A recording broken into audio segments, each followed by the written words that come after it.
কালকে একটা রেড হয়েছিল চোপড়াতে, ওইটা নিয়েছিল। তো এটা এই প্রসঙ্গে বলে রাখি, এই বছরের মার্চ মাসে আমরা চোপড়া থানায় একটা কমপ্লেন পাই ইডিএসআর চোপড়া থেকে, কি একটা মানে জালি দলিল নিয়ে একটা কমপ্লেন ছিল। অ্যাকচুয়ালি ওনাদের সিস্টেম মধ্যে কিছু আপডেট করার সময় উনি পেয়েছিলেন। তো তারপরে একজন লোককে ধরা পড়ে, ওর নাম হলো ভাস্কর পাল যে আছেন, উনি অ্যারেস্ট হয়েছিলেন।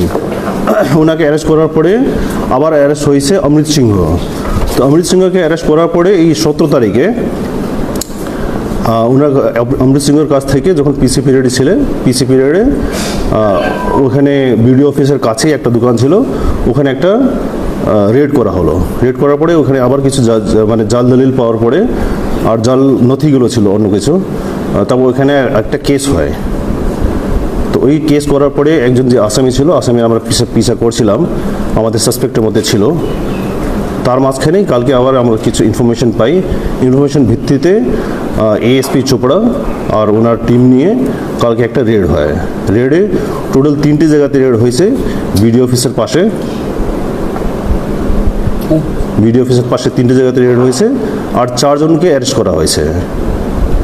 এখন অবধি টোটাল 5টা কেস হয়েছে এটাতে, আমরা যদি মার্চ মাসে যে কেস হয়েছে ওটাকে যদি মিলে রাখি, তো টোটাল 5টা কেস আর 5 জনকে এখন অবধি অ্যারেস্ট করা হয়েছে, যেটাতে আমরা জাল দলিল পেয়েছি, জাল আপনার আধার কার্ড, এপিক কার্ড আর আরও কিছু ডকুমেন্টসগুলো রয়েছে, যেটা নিয়ে মানে সরকারি যে প্রকল্পগুলো আছে, সরকারি প্রকল্পকে ওনারা ফায়দা নিতে পারতেন।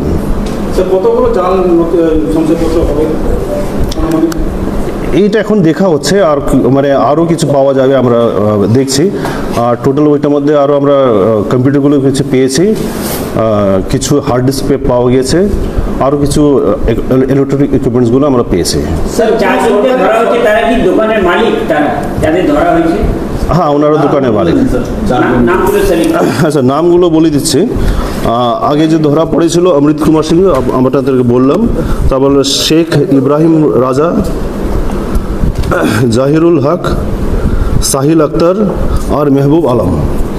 কি অনলাইনে দোকান করতো? অনলাইনে না, অ্যাকচুয়ালি প্রিন্টিং ছিল, কারো জেরক্স মেশিন ছিল, কারো কম্পিউটার নিয়েছিল। স্যার বলছিলাম কি এদের কি মানে এখানেই মানে চক্রটা কি শুধু এখানেই আছে, না মানে এদের বাইরে কোনো লিঙ্ক রয়েছে? এইটা আমরা দেখছি, এখন অবধি আমরা বাইরের কোনো লিঙ্ক পাওয়া যায়নি। যেহেতু আমরা এদেরকে পিসি নিয়ে হচ্ছে, পিসি নেওয়ার পরে যদি এদের কাছ থেকে আরও কিছু পাওয়া যাবে, আর এদের যে ইলেকট্রনিক ইকুইপমেন্টসগুলো সিজ হয়েছে এটা নিয়ে খোঁজ চলবে। স্যার, চোপড়া এডিসিআরের এই জায়গাটা, এই ঘটনা নিয়ে বা বলা চলে বিআরও চোপড়া নিয়ে, বিশেষ করে ভূমি দপ্তরে একাধিক গুড়ি অভিযোগ এসছে মানুষের কাছ থেকে। মার্চ মাসে আপনারা যে অ্যারেস্টটা করেছিলেন, সেটাকে পুলিশের সুমোটো কেস ছিল, না কারো মামলার পরিপ্রেক্ষিতে আপনারা অ্যারেস্ট করেছিলেন তাকে? মার্চ মাসে যে কেস হয়েছিল ওইটা এডিএসআর চোপড়া যে আছেন, উনি আমাদেরকে কমপ্লেন দিয়েছিলেন। ওনারা অ্যাকচুয়ালি নিজের সিস্টেম যখন আপডেট করেছেন তখন উনি পেয়েছিলেন, ওই ভিত্তিতে ওনারা কমপ্লেন করেছিলেন। ফার্স্ট ওইটা আমাদের মানে কেসটা পাওয়া, তারপর থেকে যত কেস হয়েছে সম্পূর্ণ কেসগুলো পুলিশের নিজের কমপ্লেনে হয়েছে। স্যার, একটা বিষয় বলছিলাম, শুধু চোপড়া বিডিও অফিস চত্বর নয়, এই মহকুমার বিডিও অফিস চত্বরে কিন্তু এই ধরনের সাইবার ক্যাফে দোকান রয়েছে, যারা সমস্ত রকম ডকুমেন্ট তৈরি করে, যেখানে দেখতে পাবেন যে স্টিকার লাগানো আছে, আধার প্যান কার্ড তৈরি করা হয়। তাহলে কি সেসব দোকানগুলোর উপরে কি নজরদারি চলবে? এটা অফকোর্স প্রত্যেক জায়গাতে চলবে, আর শুধু ওইটা না, আমরা মানে সিভিল ডিপার্টমেন্টকে এটা নিয়ে আমরা জানিয়েছি, তাকে ওনাদের তরফ থেকে মানে এটাতে সতর্কতা করা যায়। স্যার, যেটা অভিযান চালাচ্ছেন সেক্ষেত্রে কি পুলিশ মানে নিজস্ব ব্যবস্থাপনায় চালাচ্ছে, নাকি সেক্ষেত্রে ভূমি দপ্তর এবং যেটা সিভিল অ্যাডমিনিস্ট্রেশন আছে তাদের সঙ্গে আপনারা হচ্ছে যৌথ অভিযানে নামছেন? না, এটা পুলিশের মানে নিজের শুধু আছে, এখানে আমাদেরকে রেড করার জন্য ওনাদেরকে নিয়ে যাওয়ার দরকার পড়ে না। ফ্রড পেপারস দিয়ে বললেন সরকারি সুবিধা নেওয়া হয়েছে, কত টাকা সেক্ষেত্রে হয়েছে? কি বলেন? আপনি একটু আগে বললেন যে সরকারি পেপারস, ওই পেপারস দিয়ে সরকারি সুবিধাগুলো নেওয়া হয়েছে, সেক্ষেত্রে কত টাকা স্ক্যাম হয়েছে? না, ওইটা হয়েছে বলছি না, ওইটা নেওয়ার জন্যই মানে করা হবে নিশ্চয়ই, অন্য কাজের জন্য তো করার মানে দরকার পড়ে না। সেটা বলতে চাইছি আমি। মানে এখন অবধি ওইটা নিয়ে কতটা স্ক্যাম করা হয়েছে বা কতটা লুট করেছে কেউ, এটা আমরা এখন অবধি জানতে পারিনি। এটা নিয়ে কোনো কমপ্লেন এখন অবধি আমরা পাইনি। ইনভেস্টিগেশন হবে স্যার? অফকোর্স এটা নিয়ে সম্পূর্ণ ইনভেস্টিগেশন হবে, কি এটা জালদারি কেন করা হচ্ছে। বলছি স্যার, যেহেতু নকল নথিপত্র তৈরি হতো, সেক্ষেত্রে কি অনুপ্রবেশকারীরা ওই নথিপত্র তৈরি করতে পারে বলে একটা সন্দেহ রয়েছে?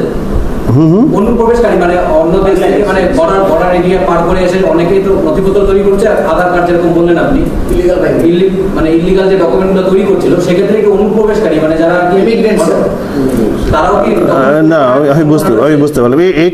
এইটা এখনো বলা যাচ্ছে না। ইনভেস্টিগেশন আমাদেরকে চালাতে দেন। ইনভেস্টিগেশনে যখন একটু আমরা এগোবো তখনই আমরা কিছু বলতে পারবো এটা স্যার, নিয়ে। ভাস্কর পাল যাকে আপনারা একদম হচ্ছে এরিএসআর এর কেসের ভিত্তিতে অ্যারেস্ট করেছিলেন, সে দীর্ঘদিন পুলিশ কাস্টডিতে ছিল।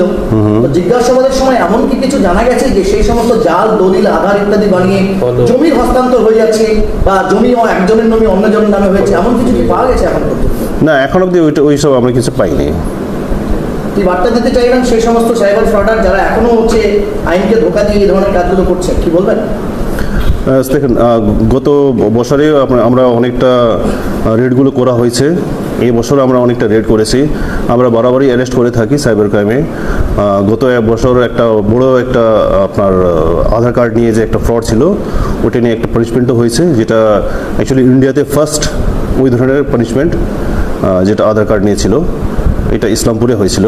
তো আপনাদেরকে বলতে চাই কি আমরা আছি, আমরা মানে পাবলিকে বলতে চাই কি এই ধরনের যখনই আপনারা কিছু পাবেন, কিছু ইঙ্গিত পাবেন, আমাদেরকে জানাবেন। আমরা নিশ্চয়ই এটা নিয়ে কানুন ব্যবস্থা নিব। থানাদেরকে বলা হয়েছে এটা নিয়ে রেড করা হবে। Thank you sir. পরিবারের সকলের সুস্থ থাকার একমাত্র ঠিকানা কাঁচরাপাড়া পলিক্লিনিক বা নাইট অ্যাঞ্জেল নার্সিং হোম। কেনাকাটার একমাত্র ঠিকানা আগমনী বাসন্তী। মনের মতো খাবার খেতে হলে চলে আসুন কাঁচরাপাড়া নিউ কেবিনে।